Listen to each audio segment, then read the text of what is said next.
গত 22 তারিখ থেকে শান্তিপূর্ণভাবে আমরা আমাদের আন্দোলন এবং সমাবেশ সুন্দরভাবে আমরা পরিচালনা করে যাচ্ছি।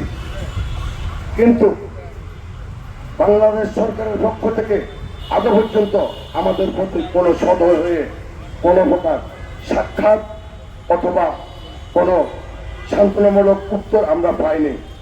তাই আমাদের শান্তিপূর্ণ অবস্থান কর্মসূচি চলমান থাকবে এবং আগামী বৃহস্পতিবার পর্যন্ত সরকারকে সম্মান রেখে বলছি, আগামী বৃহস্পতিবারের মধ্যে যদি সরকারের পক্ষ থেকে আমাদের সাথে এসে সাক্ষাৎ না করে, তাহলে আমরা আগামী সোমবার পুরো বাংলাদেশ থেকে সকল ক্ষতিগ্রস্ত বিডিআর সদস্য এবং বিডিআর সন্তান, জেলবন্দি পরিবার এবং সর্বস্তরের সাধারণ জনসাধারণকে নিয়ে, ছাত্র সমাজকে নিয়ে আমরা যমুনার অভিমুখে আমাদের মাননীয় প্রধান উপদেষ্টা ডক্টর ইউনূস স্যারের সম্মুখে আমরা যাব, শুধু যেন আমরা সুস্থ এবং সুন্দর এবং শান্তিমূলক আমরা একটা রেজাল্ট যেন পাই।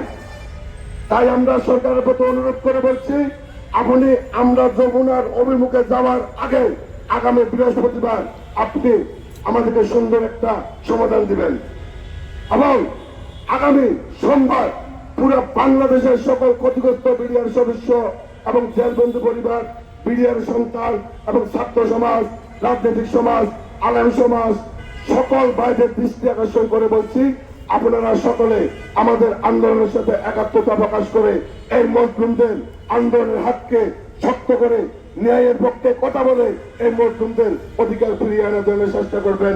এই বলে আমি আমার বক্তব্য শেষ করছি। আসসালামু আলাইকুম ওয়া রাহমাতুল্লাহ।